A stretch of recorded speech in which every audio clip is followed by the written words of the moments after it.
Hi, my name is Kevin Retcher. I'm the owner of First Meridian Mortgage. Today, I want to go over the foundation of lending. It is called the 4 C's. Anytime I have a home buyer seminar or an educational class, typically this is always one of the first topics that's touched on. And it's the foundation essentially for how lending is looked at, and they all kind of work together. So let's kind of go through that. The 4 C's themselves are capacity, credit, capital, and collateral. They all have different impacts. And so let's start with the most common one that everyone knows about is credit. What makes up our credit and our credit scores. So this is like the circle of life when it comes to your credit, okay? 30% typically is the amount that you owe on credit. New credit, 10%. Length of credit, 15%. The credit mix, how much revolving versus installments versus mortgage do you have? The payment history, do you make your payments on time? And then the amount owed. All of these things have different factors to make up your FICO credit score. FICO credit score typically is in a range between 300 and 850.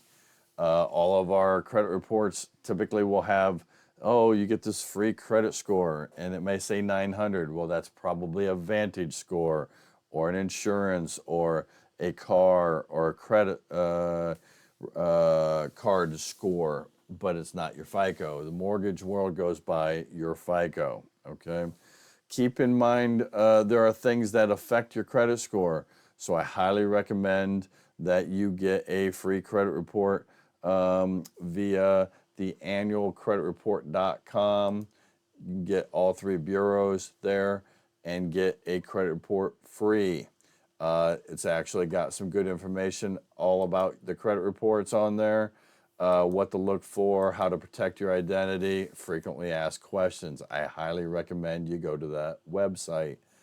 Back to the FICO score. Some common things that people should do when it comes to credit. When you have an 18-year-old, get him a secure credit card and let him start learning to pay his monthly bills via using credit. Since it's secure, he's reimbursing himself, so he cannot get in a lot of trouble. They'll take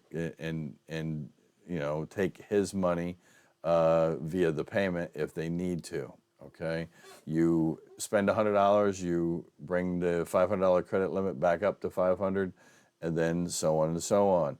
After 1 year, they make it a regular credit card, and you're establishing credit. Okay, same. Sure, you're paying your student loans. Okay, one of the biggest impacts that I see with people's credit is non-payment for student loans.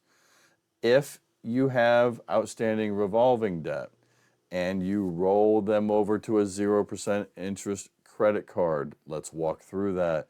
You owe $5,000 on one card, you open up another five, you move it over. You essentially still owe the same amount of money, but you now have a 50% capacity because you moved it over. You have 5 and 5, but you only owe 5 on 10, so you're at 50%. Do not close the old credit account. That will hurt your credit score, okay? So let's walk through that circle. If you think about it, it starts with the 10% new credit. Then it looks at the length of credit, then the credit mix, then the payment history. Well, if you close the good account, you hurt yourself, right? And then the amounts owed. If you had 10% capacity, closed to 5, now you're at 5, you're at 100% capacity, you hurt your credit score. So always think before you do something, is this going to be a positive or a negative in the eyes of a bank or a creditor, okay? Let's go into the next C. The other thing, when you do pull your credit report, get your annual credit report. I tend to recommend you do that 6 months before you plan on buying a home. Credit inquiries typically drop off after 120 days. If you get the free one, it doesn't hurt you. If you go to someone like myself and have them pull your credit, hey, I just want to get pre-approved, I want to check to see where I'm at, that'll drop off after 120 days. So if you do it 6 months in advance, it will not hurt you. It'll already be gone, okay? Things to think about: keep your credit inquiries down if you're going to be buying a home. That if you go back to that circle, keep your inquiries to a minimum. The credit inquiries are potentially will lower your credit score. So if you go shopping, get a car loan, a credit card, and a house, those are 3 different types of dings on your credit score. They will stay on there for 120 days, so that 10% is going to be impacted. Then if you actually took out some credit, then the length of credit, those are going to be short. They're not going to have a large payment history. The credit mix changes, and then the payment history. Then you start making payments on those, and then slowly it starts to build. And then your amount owed may have implications also. So keep in mind, keep your credit inquiries down. Do not do the affirm, you're at Walmart, hey, would you like to make 4 interest-free payments over the next 4 months? That will show up on your credit report. I literally had someone have about 8 or 10 of those on their credit report, and that's not a great thing, okay? The next C is capacity. What is capacity? Capacity is your ability to actually pay the loan back. So they're going to be looking at your employment. Has it been stable the last 2 years? They're going to be looking at, are you salaried, self-employed, bonused, hourly? Okay, all of these things are going to come into play.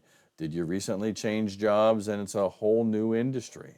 Okay, all these things are going to be looked at. They're going to take your gross income and they're going to divide it into your debts. That's called debt to income. They're going to do this calculation in conjunction with this letter C, which is capacity. They're going to be looking at everything that they can find and see that you may have a monthly debt on. They're going to look at your bank statements.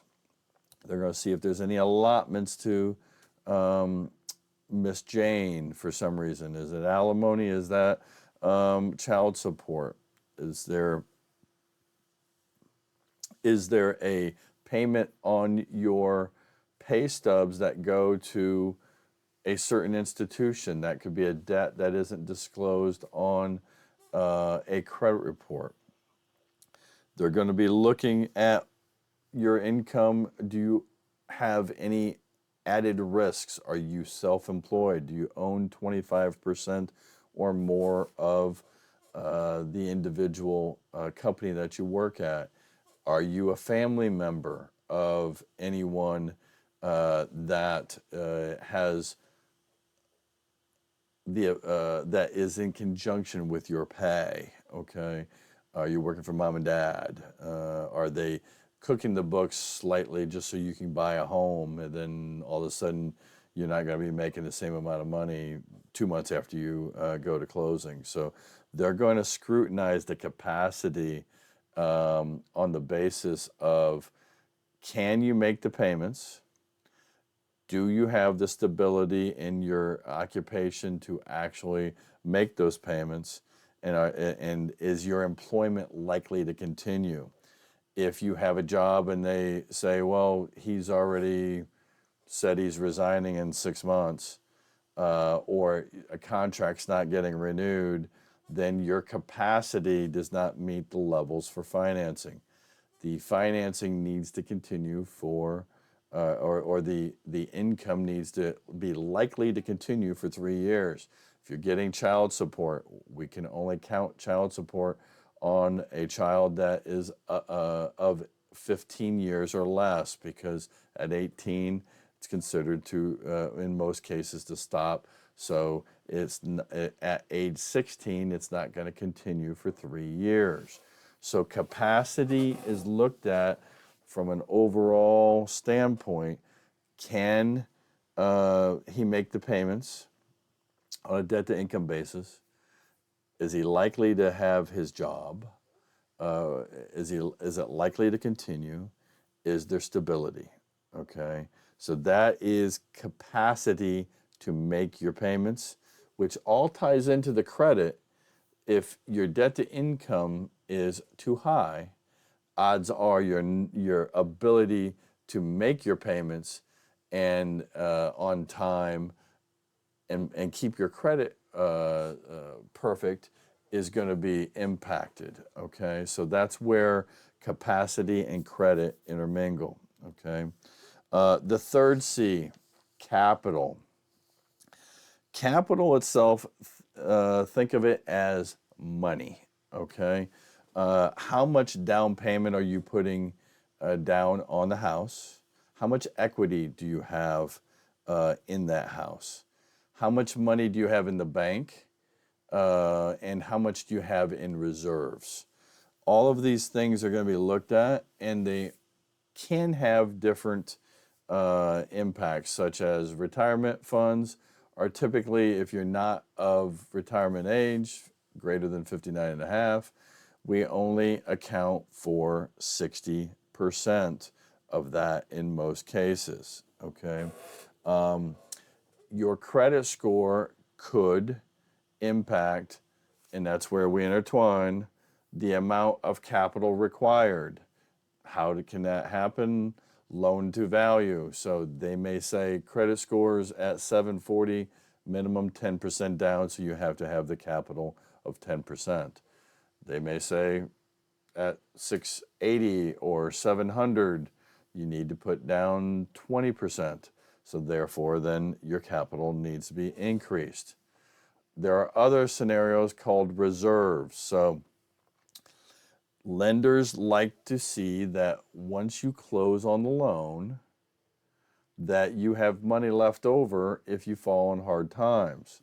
In some scenarios, you have to have 6 months reserves of all the mortgages that you have. So if you have 3 rental properties and a primary, they'll add all those up and multiply that by 6, and you might need to show them you have $70,000 or $80,000 in reserves. So think of capital as also reserves. Okay.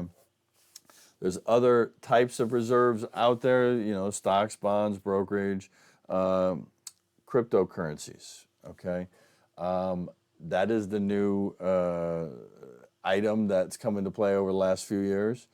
Not all wallets and crypto companies or agencies have good monthly statements. Okay, these statements sometimes don't have your name on them, might not have your address, might just be a number, and there's no way to tie it to you.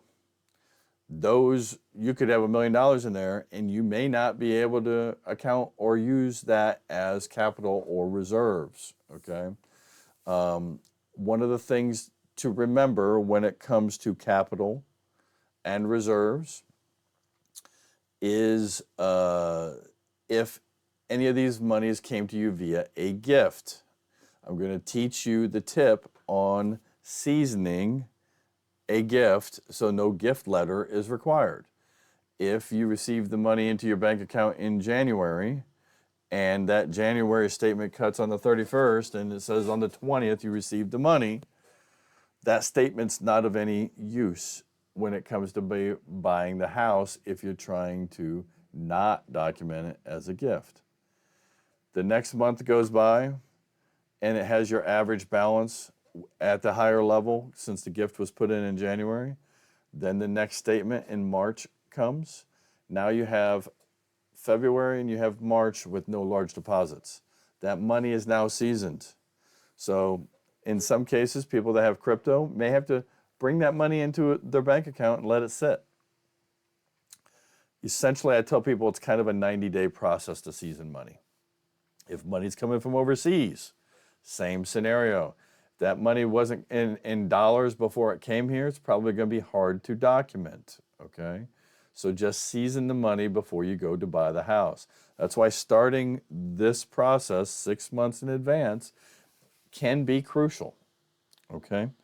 When it comes to your bank statements and these documents, they are going to scrutinize every single deposit that's not your pay stub. Don't get me wrong, in some instances, if it's an amount that's less than your pay stub, they may let it slide. But it also depends how much reserves that you have. If you're tight on money and you need $20,000 to close and you have $20,500, but 700 of it came via an ATM cash deposit, we have problems, okay? That's a gift. So let's go over documenting a gift, okay?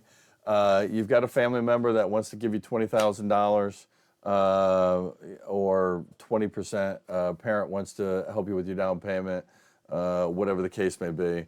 There are some fundamentals that need to be done.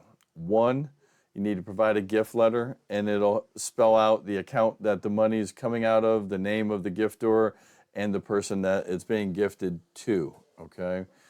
If it's a check, make sure that you, when the parents give you the check, make a copy of it front and back, all right? You're going to deposit that into your bank account, and then the check's going to clear the parents' account.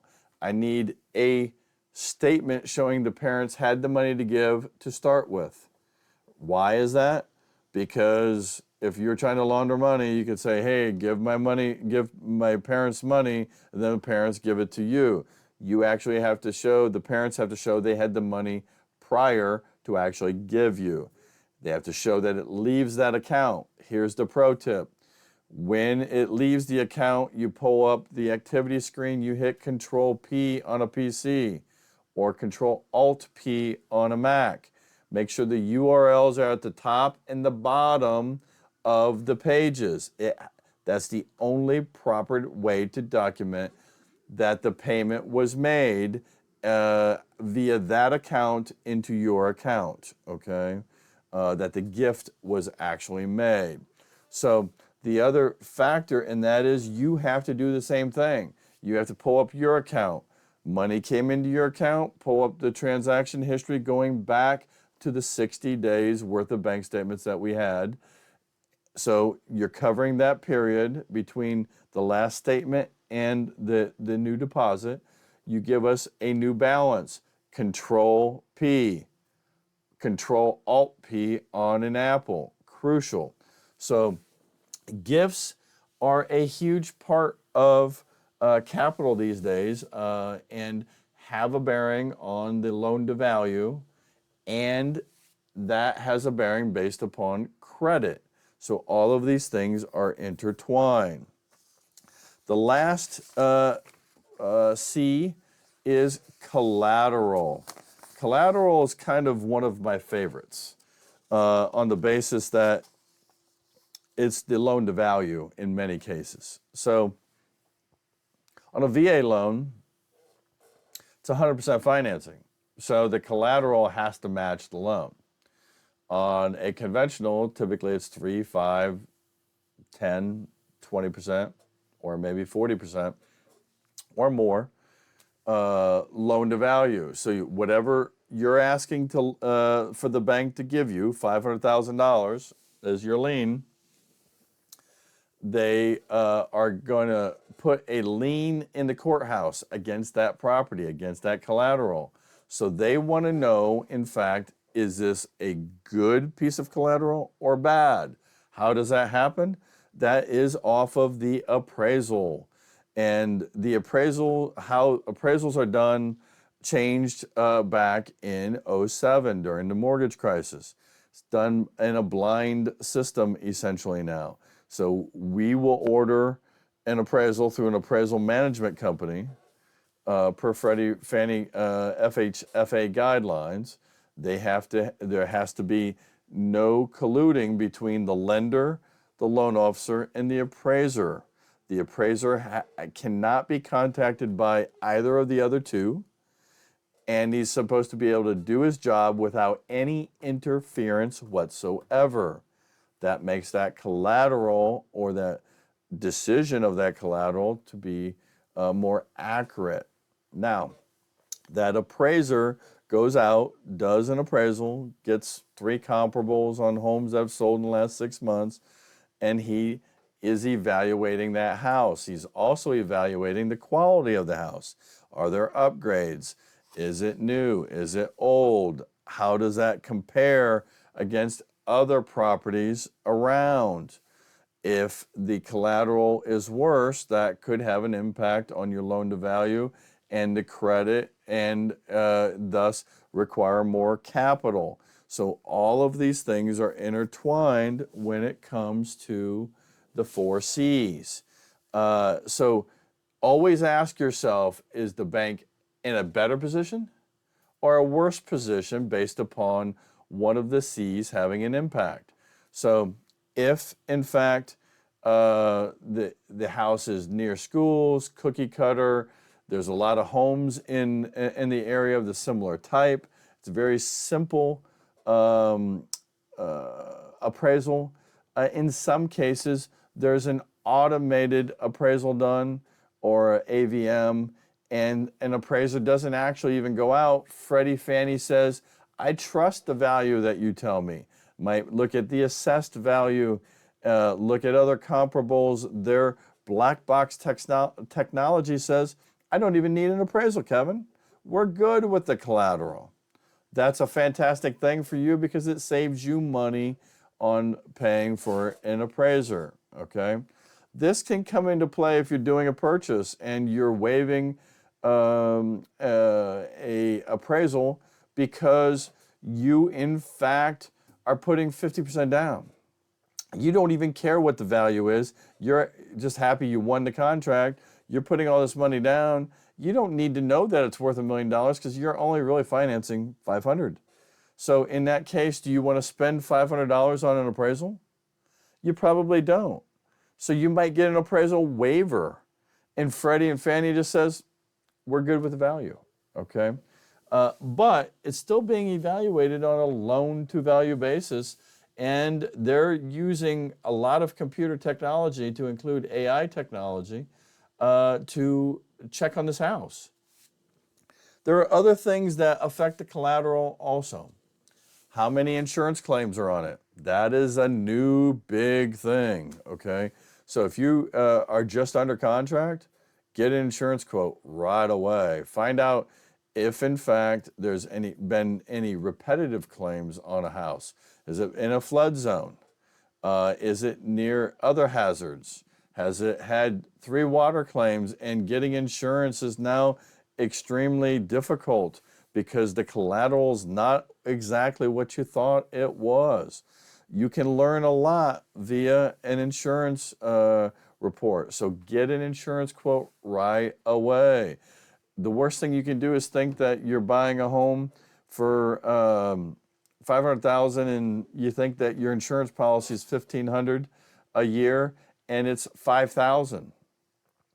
If your payment just doubled or tripled, that may affect, based upon your capacity to qualify, your ability to buy a house. It may affect the loan to value and all the other C's in conjunction with your ability to get a mortgage.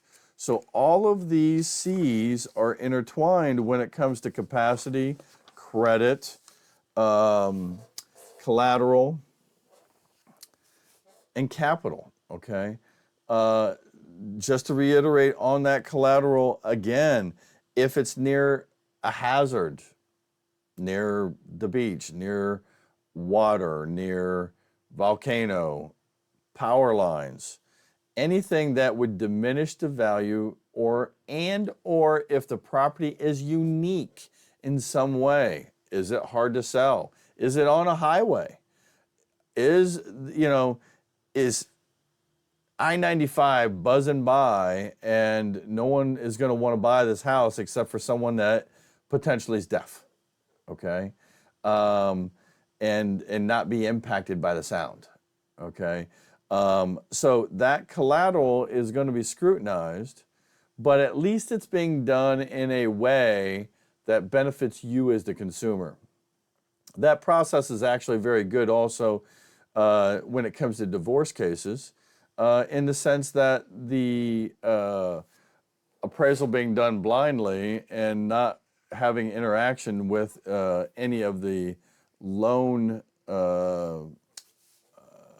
any of the applicants, then that can be used in negotiating potentially the value on the largest asset that sometimes is involved in a divorce. So what we kind of went over there is the 4 C's, capacity, credit, capital, and collateral. In conjunction with all of those, always ask yourself, is the bank in a better position? Did a certain situation affect a different C? And how would the bank feel about that? How would you feel about it if you were the bank?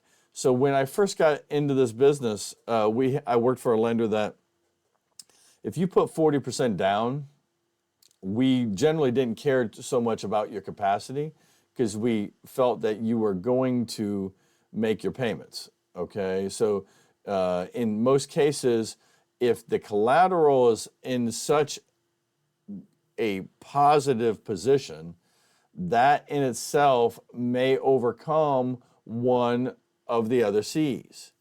If you have an extreme large amount of capital, that may allow you to have more capacity even if you don't even have a job. So one C can compensate another C in another manner, which may offset a negative with a positive, okay?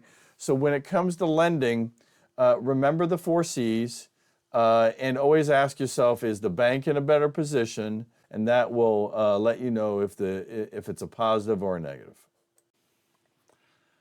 So in closing, we went over the 4 C's, capital, collateral, credit, and capacity. If you have any questions, my name is Kevin Retcher, owner of First Meridian Mortgage. Phone number 703-799-5626. I look forward to working with you. To all the Marines out there, Semper Fi. Talk to you soon.